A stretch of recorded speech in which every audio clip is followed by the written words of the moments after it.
live Q&A. We're doing it on the I Am Cody Willard app. You can download that at the iPhone App Store, the Google Play Store. Got quite a few questions from my Train with Cody subscribers already in the chat room and emailed to me.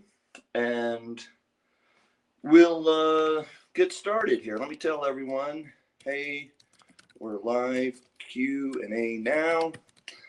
Please tune in on the Cody Willard app and or call in and or post your questions here in the Trading with Cody chat room.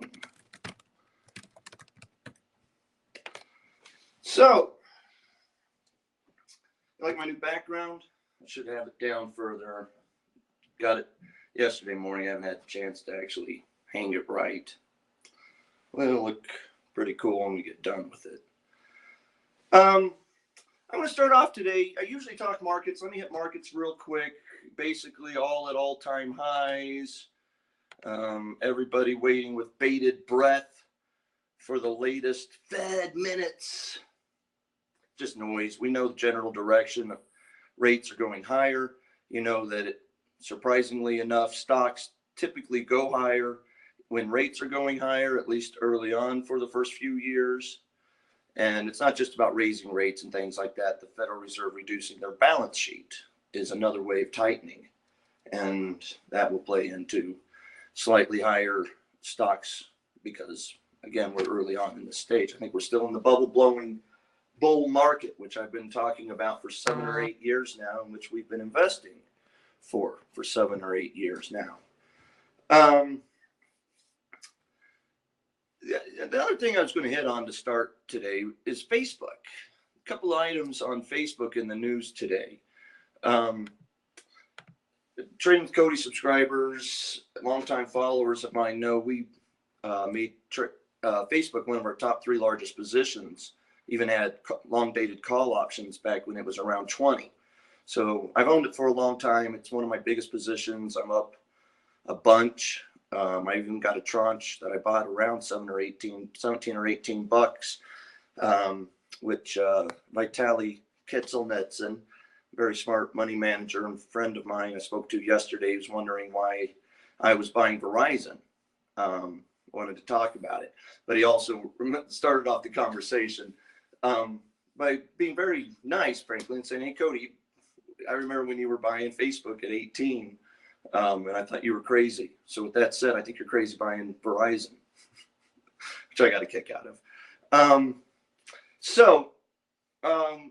What I was going to say, though, is, first thing with the news is with Facebook, it was Zuckerberg and Mark Zuckerberg, the CEO, and one of his, higher up executives did a new virtual reality cartoon character live stream yesterday. And they started off, or at one point were in virtually put themselves in Puerto Rico and talked about how neat it was to be in the disaster that is Puerto Rico. And obviously there was a lot of backlash about that, and rightly so. I mean, I'm a Zuckerberg fan. That's one of the reasons I continue to hold the stock even at the valuations it's at. It's because I think he's a genius and he's created a lot of shareholder value, and I think he'll continue to do so. Growth rate that he's put on with that company's astounding. But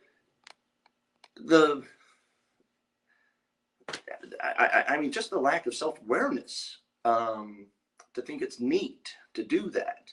And to market your new product using that.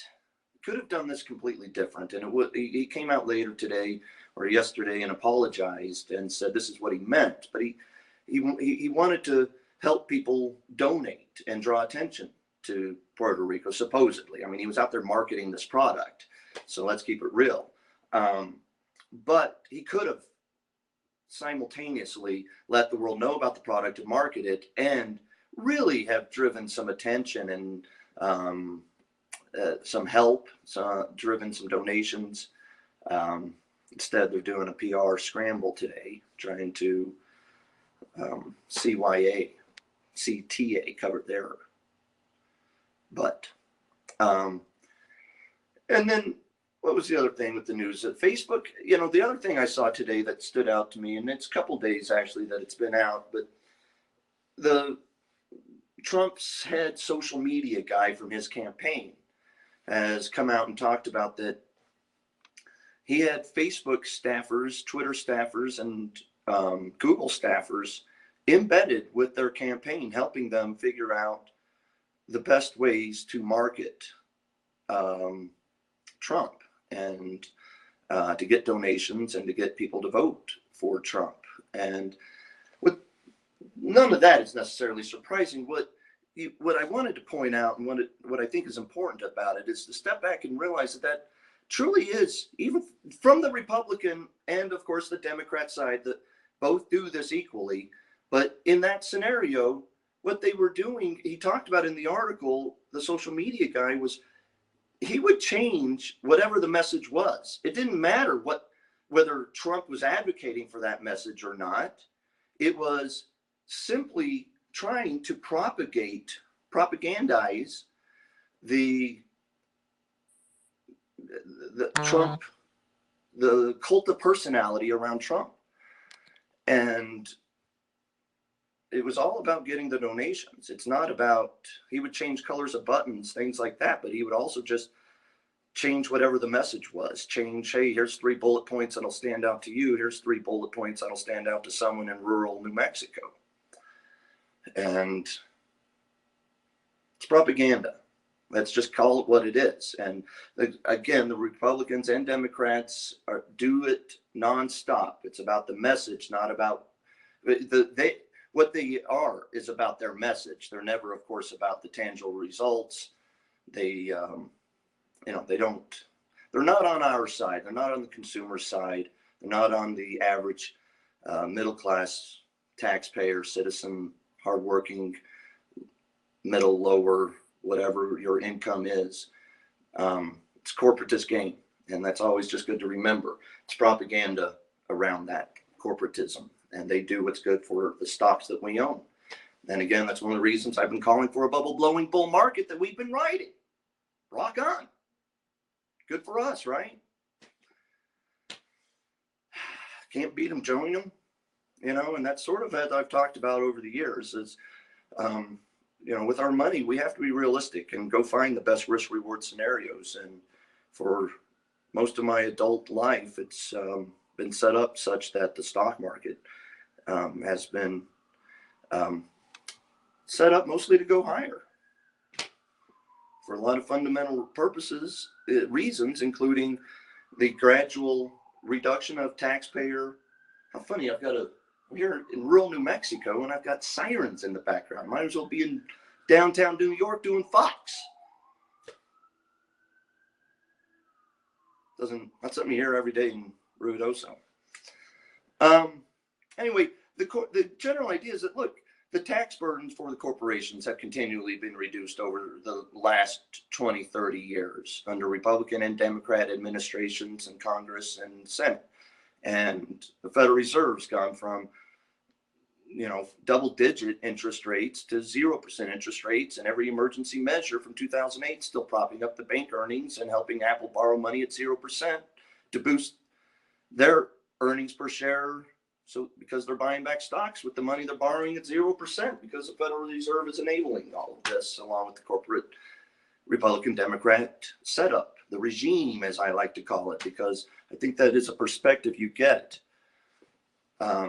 by using that word, that it is a regime in place, and that regime is very pro-corporate earnings and pro-stock market, for better, or as I will tell you, for the general citizen, it's for worse.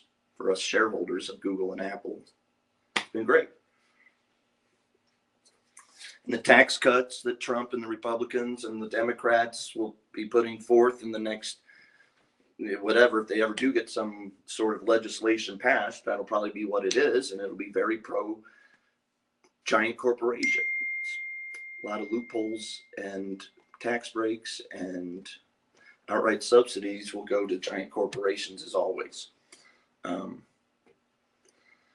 It is what it is. I hope you fight it politically, but you have to embrace the reality with your money.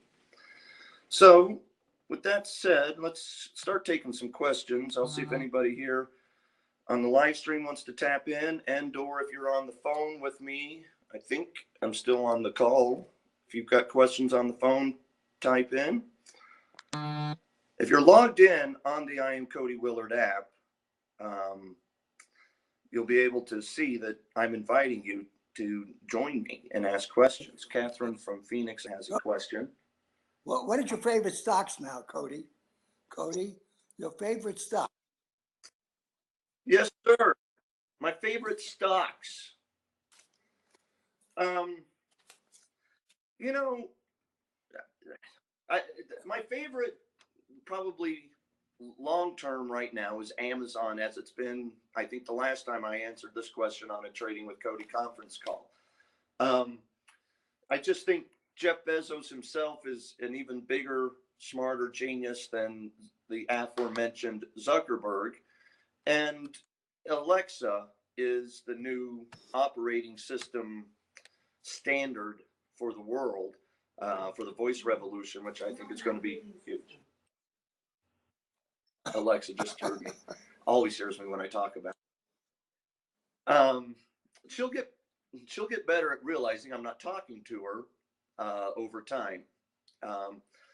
Intel and Verizon are two other names I like right now. They're recent stock picks that I bought that people are finding surprising. I even had my nephew call me up Sunday after sending out my latest positions to the Trading with Cody subscribers that outlined my recent purchases, including Verizon and Intel and another name or two, as well as Revolution ratings for all of my stocks. And the three highest rated in that latest update, if I'm not mistaken, is Amazon,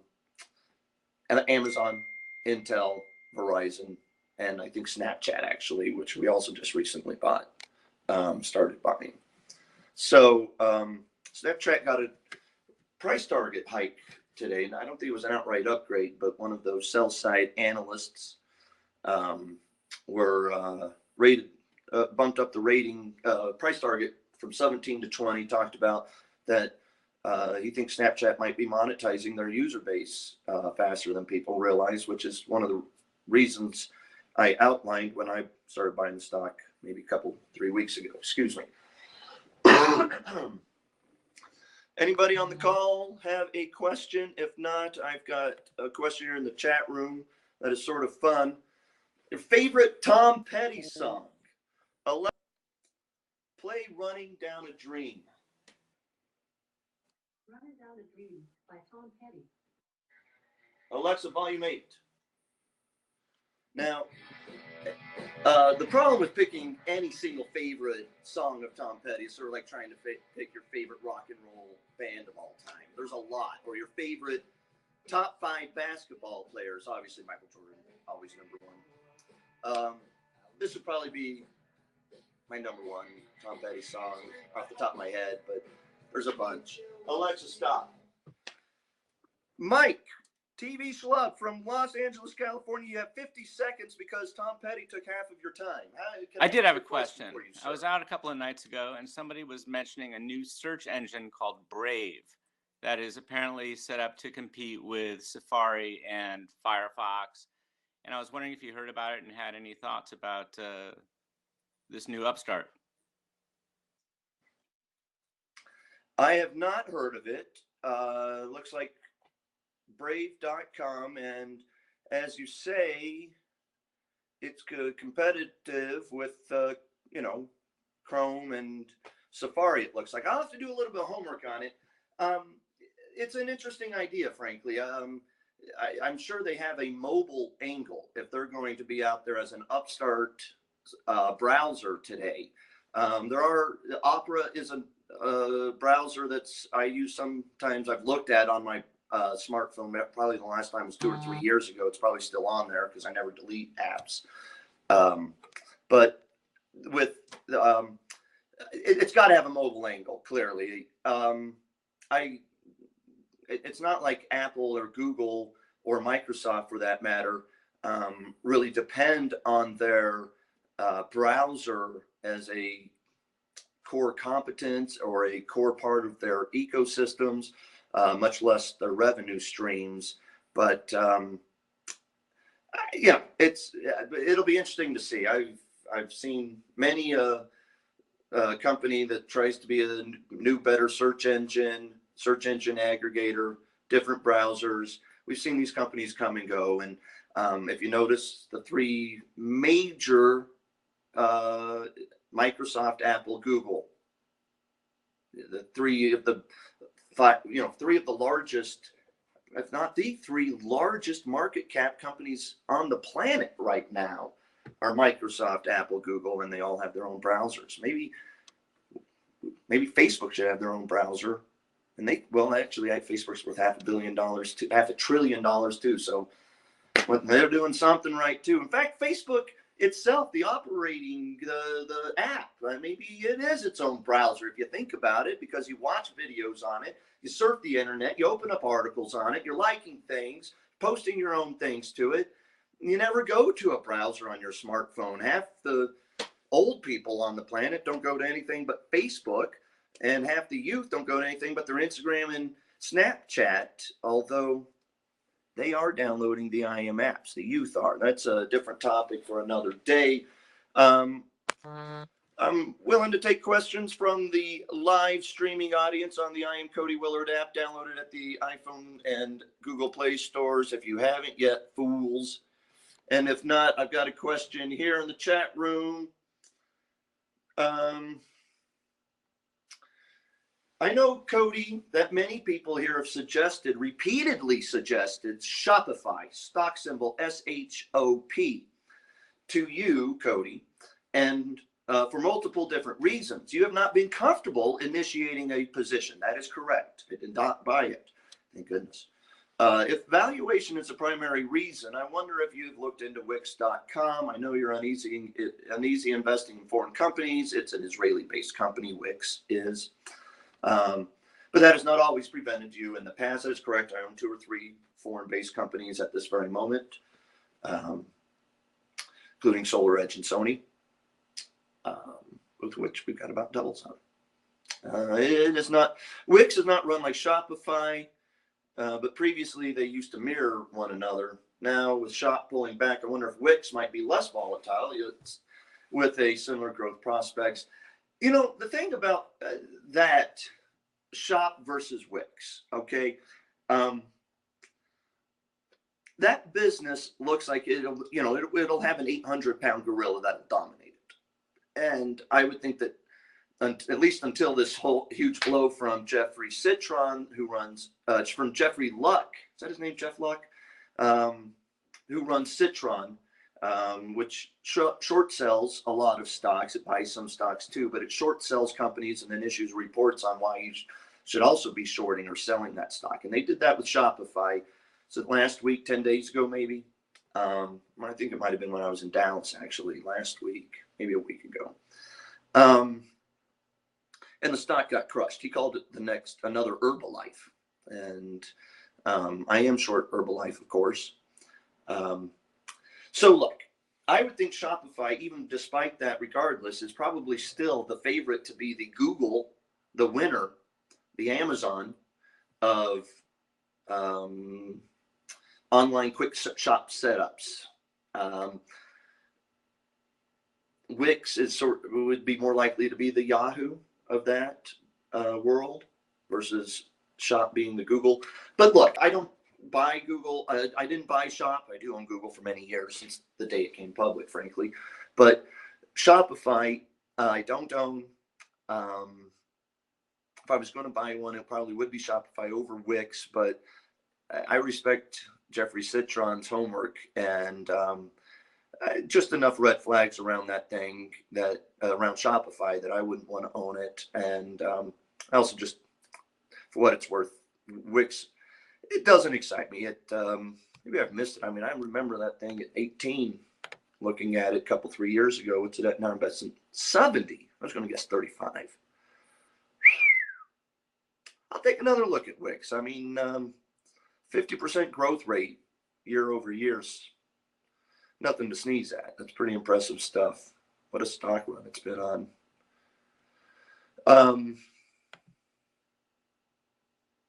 You don't have to own them all. You don't have to own them all. And I'm probably not going to own Shopify or Wix anytime soon. Got a question from another subscriber of Trading with Cody, who is here on the I Am Cody app. The I Am Cody Willer app. I should change my name to just Cody. I am the Cody. The I Am Cody app. What do you think, Daddy Fitz? Cody app. It's kind of Manhattan Beach. We're LA centric today. This is the second call from my LA fans, LA subscribers, LA partners, whatever the case may be. What can I answer? I'm taking all your time. You got 60 seconds. Bad mic here. Can you hear me? Your audio's Hear me? I not have a working. bad mic. Now I'm on the. Now can you hear We me? can't hear you. Unplug the earplug from the bottom of the phone too.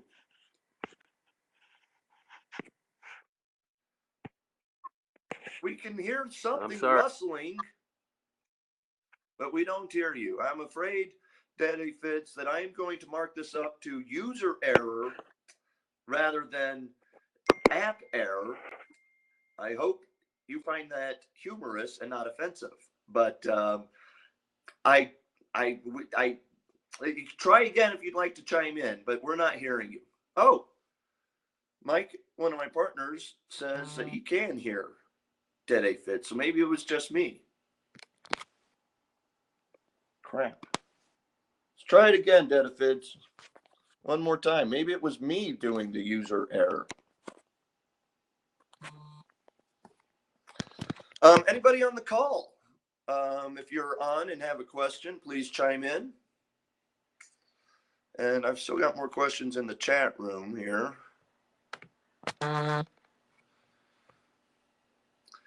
Good morning, Cody. Wondering if you have concerns that NVIDIA or Snap could sell off.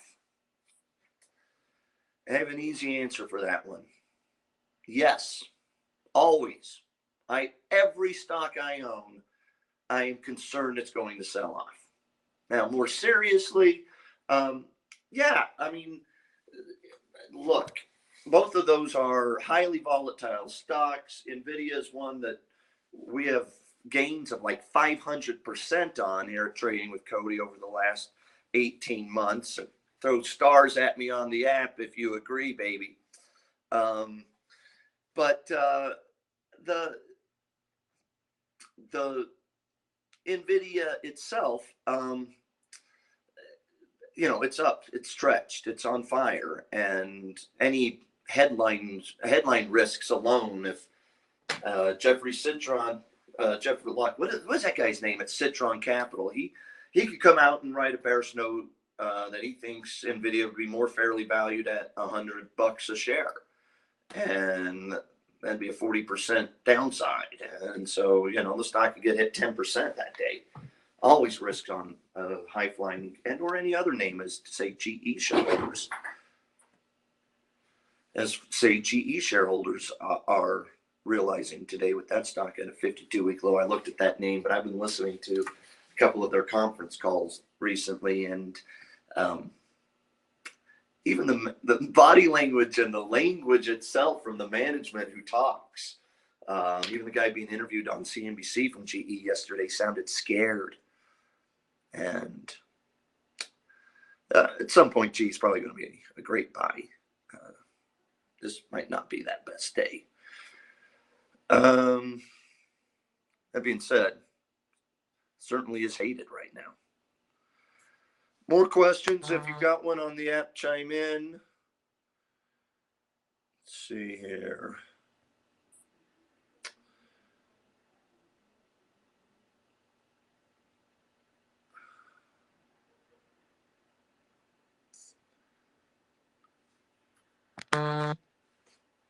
Hi, Cody. Oh, let's try Daddy Fitz one more time.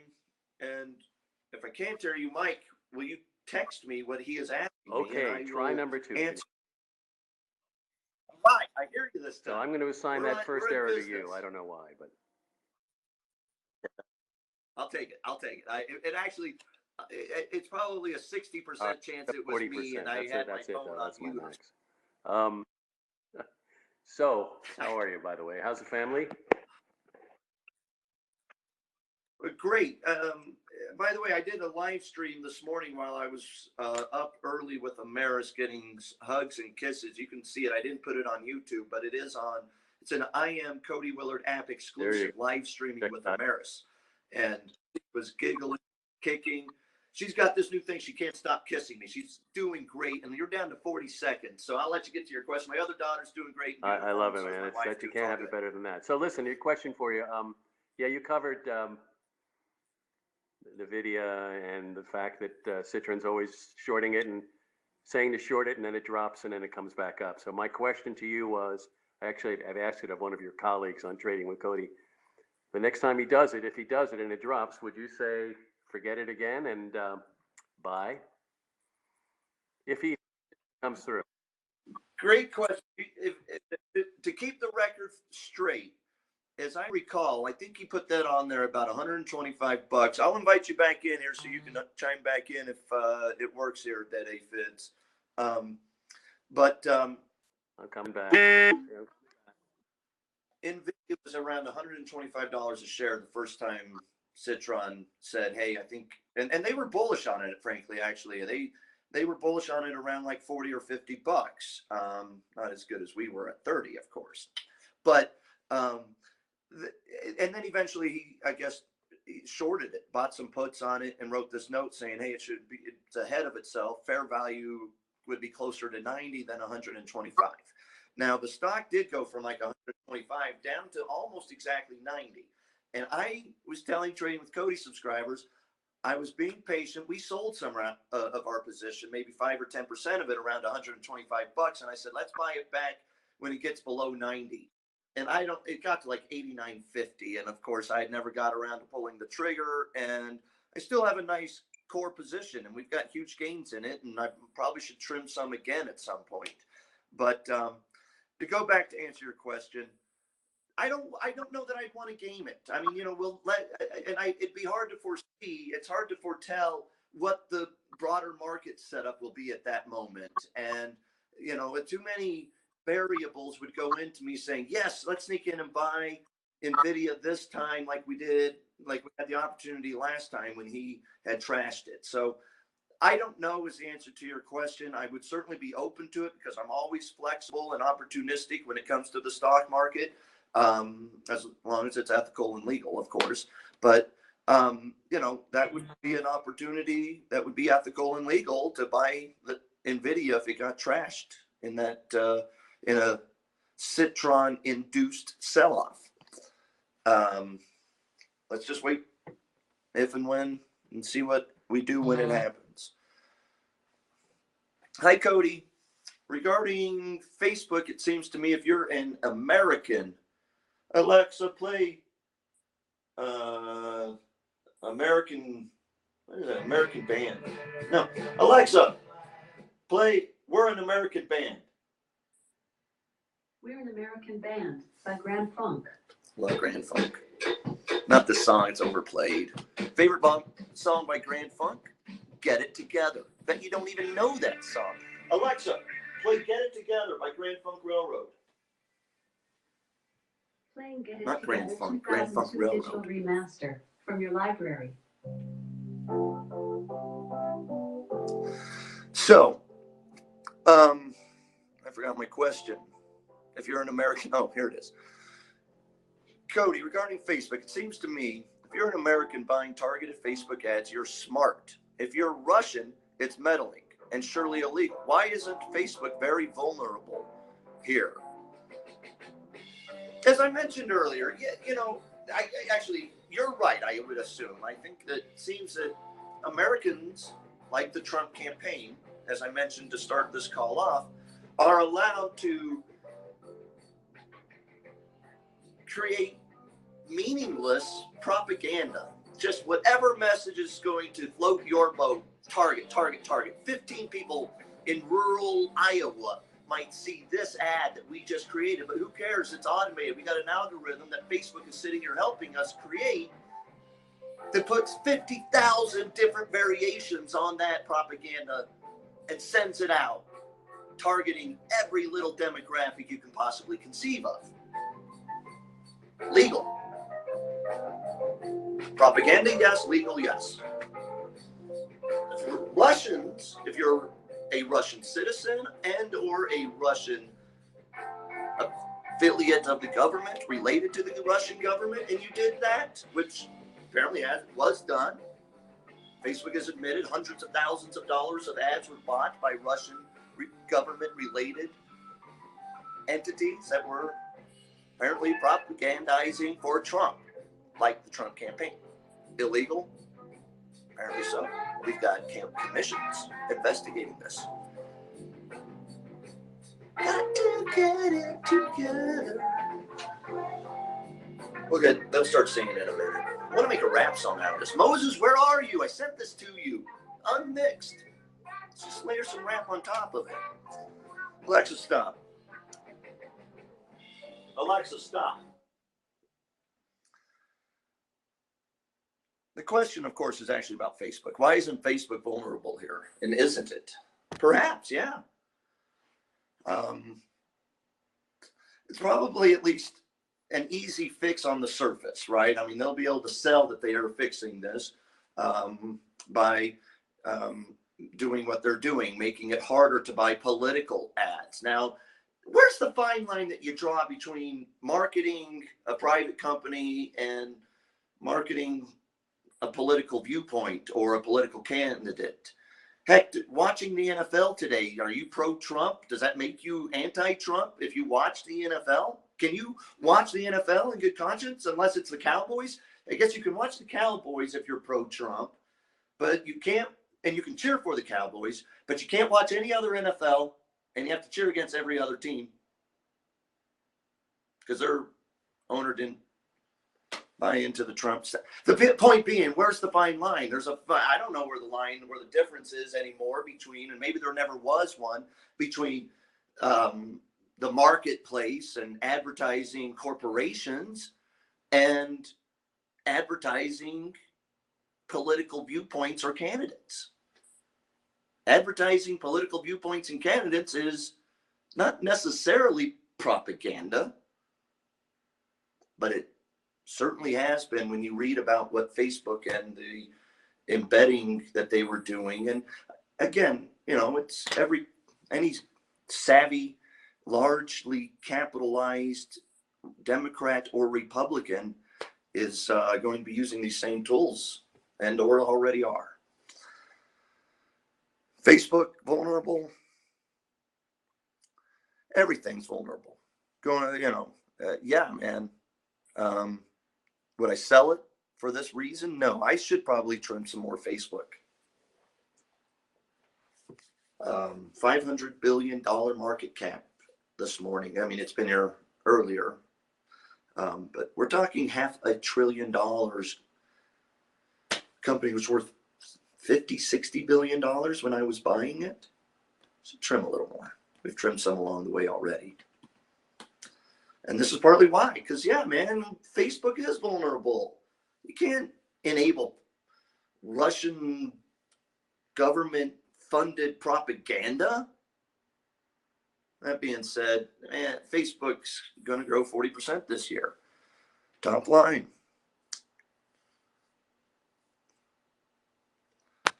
No easy answers. I don't like to pretend there is. It's our money. Should be hard. One of the questions I got when I was speaking at the conference last week at the Money Show was a guy saying, well, Cody, for those of us who own NVIDIA or want to buy NVIDIA, but can't do the homework, don't have time to do homework to stay up on my stocks and our stocks, what do we do? And I said, well, number one, go to tradingwithcody.com and subscribe and ride my coattails. Only half kidding. Number two, sorry, you got to do homework. Sell stocks. Buy an S&P fund. Be careful out there. Even if you own an S&P fund, got to do your homework.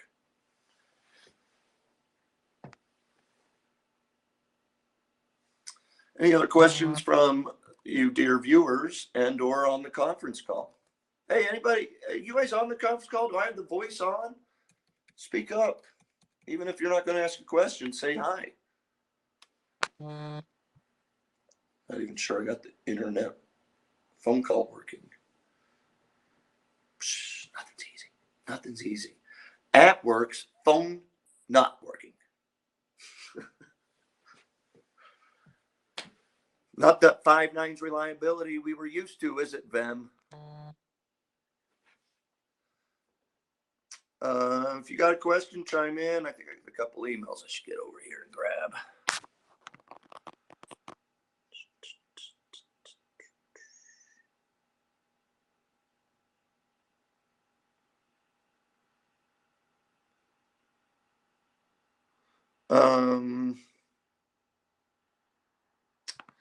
Here's a question. The guy's actually recommending a book to all of us. He says he's reading a book that just came out called The Four, The Hidden DNA of Amazon, Apple, Facebook, and Google by Scott Galloway. One of the things that he sent me a screenshot of that he thought was interesting, I agree it is the chapter here is called Alexa, How Can We Kill Brands? And I don't know that.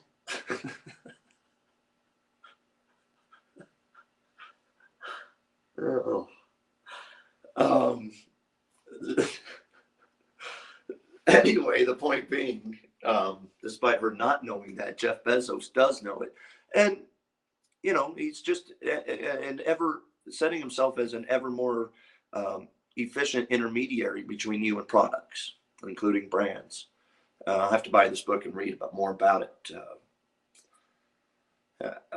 All about it. Well, the voice revolution, one of the biggest revolutions we'll live in, we're going to live through in our lifetimes, you know, built upon the internet revolution and the app revolution. Always remember the revolutions, as the great saying goes, we are standing on the shoulders of giants. And all of the revolutions stand upon prior giant revolutions, the electricity revolution, the telecom revolution, the internet revolution, the app revolution, now the voice revolution.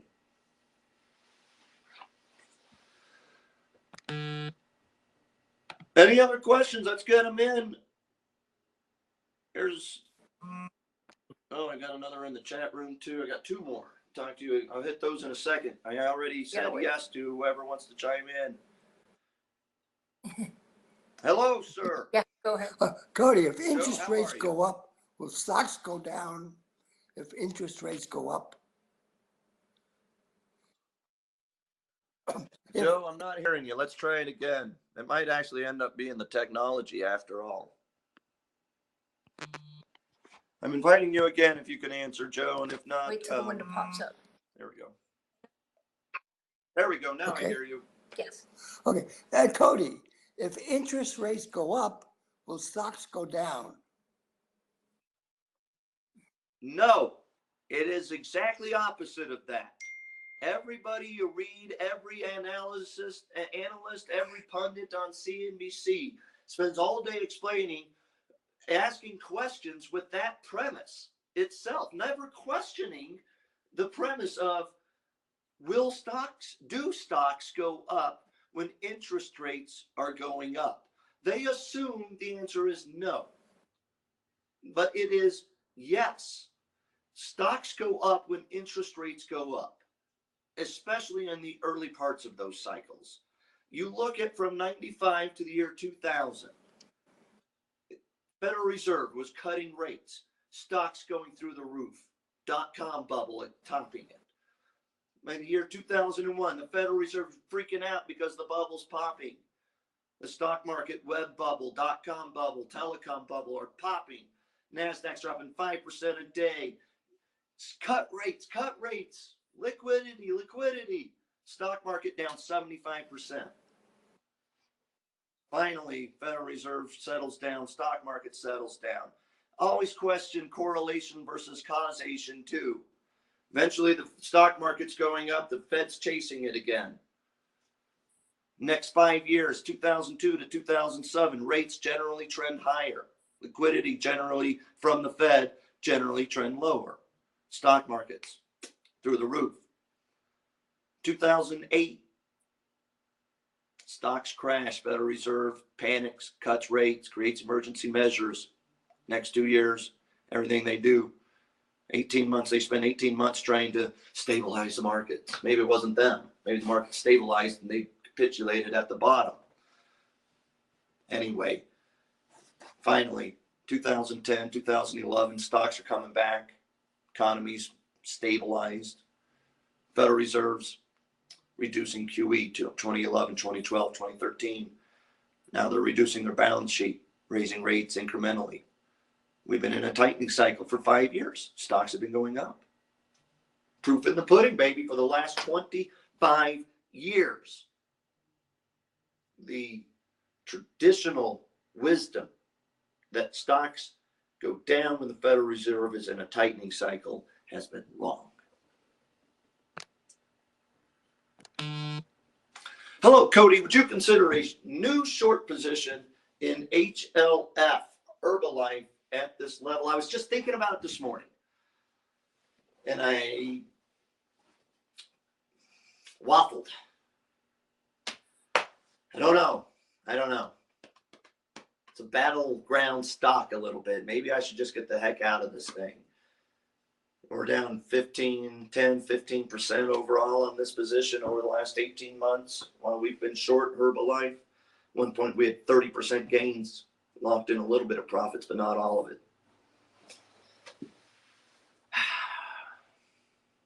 Coulda, woulda, shoulda. But no, I wouldn't necessarily. I mean, if you don't have a short position on it, maybe a little bit. But my conviction level's not high enough at this moment. And they're playing these games with this buyback. And I don't know. I can't decide whether to short more or cover it. So I sit on my hands. It's probably the wrong thing to do. Do some soul searching on that Herbalife position. Carl Icahn owns a huge chunk of it. Says he wants to buy more. Bill Ackman has been shorted. Had his head handed to him. He shorted it long before we did. Way too early, apparently. We seem to be at least a little bit too early. We've been wasting our time for 18 months losing money on it. Cody, I bought BlackBerry October $10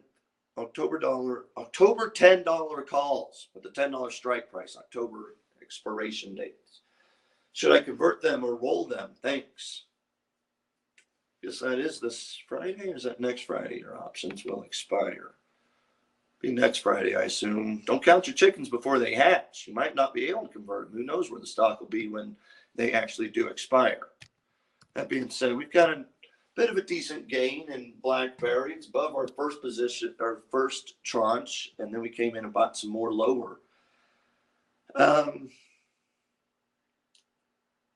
Look, I don't know your personal risk profiles. I don't know how much of your portfolio you have in BlackBerry. If you have 15% of your stock portfolio in BlackBerry and 3% in BlackBerry call options, no, don't convert them. Sell them. Take the profits. If you've got a small position in BlackBerry and you wish you had more, well, yeah, maybe convert some of them. Depends on you. It depends on your risk tolerance. It depends on your overall portfolio. I don't have enough information to answer that question.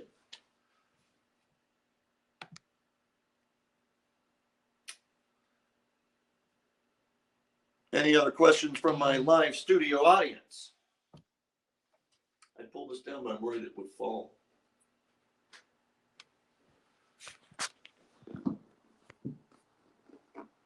Looks pretty cool, though, doesn't it?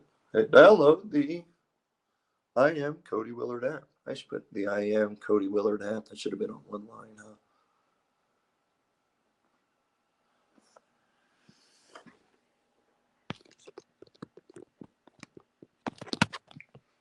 All right. I am getting close to wrapping this sucker up. I gave you guys 45 minutes of nonstop brain power.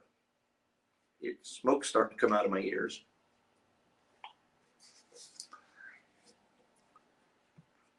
Any other questions? Let me check my emails one last time.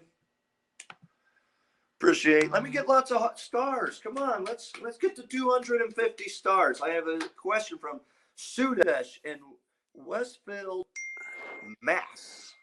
Oh Big man, name. I can't believe it. I finally got How we on. doing? I got on this live. Sudesh, my sound isn't What? working again. Oh really? I'm going to give it to you one more time. Let me hop off and log on again. Let's try it again. Still could be operator error. This guy, not you, Sudesh.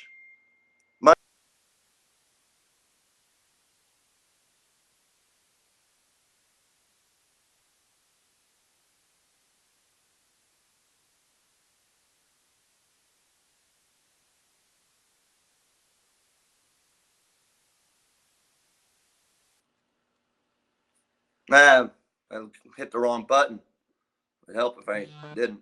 Sudesh, chime in here, ask a question, please. Did not mean to cut you off. See if I hear you this time.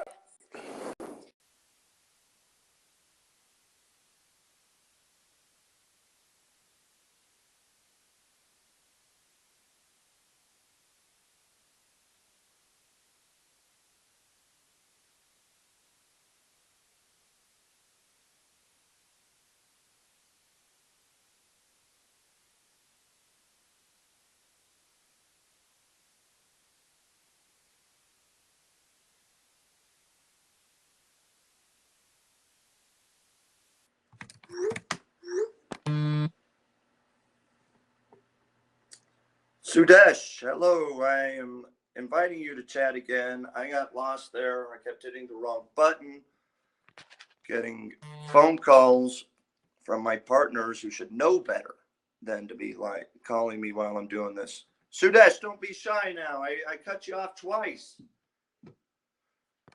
One more try.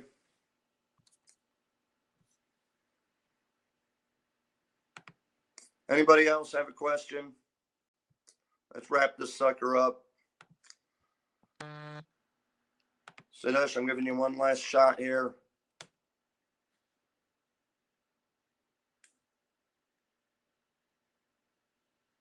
There we are. There you are, Sudesh. Let's see if I can hear you. Oh, Hello, sir. okay, great. When Verizon gets the 5G rolled out, the network rolled out, will this live streaming just like be seamless? It'll be like a piece of cake. Your question is very choppy. If anybody heard it, text me or put it in the chat. All right, I'll try to put it in text. It's about Verizon and the 5G. That's the problem, Sudesh. Oh, okay. Oh, great. Can you hear me? Here. All right. 5G. Sudesh, it's all choppy. I can't hear your question, I'm afraid. All right. Let me, next time, I'll get on here earlier. Here's the question. All right, great. When Verizon Can you hear me? rolls out 5G, will streaming be seamless? What a great question. Ironic enough, right? And the answer is absolutely. That's one of the reasons why I like Verizon here, is because they have invested ahead of the time here. Lots of bandwidth capacity, lots of spectrum, lots of backhaul.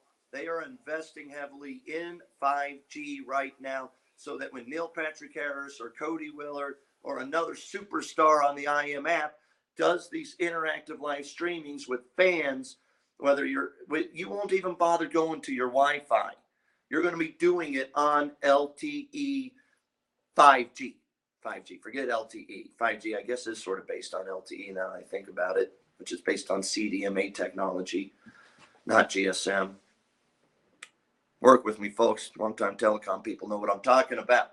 Point being, yes, Verizon 5G is going to be great. I can't wait for this to be, and eventually you'll be able to do virtual reality, really high capacity, like they were doing in poor taste yesterday at Facebook.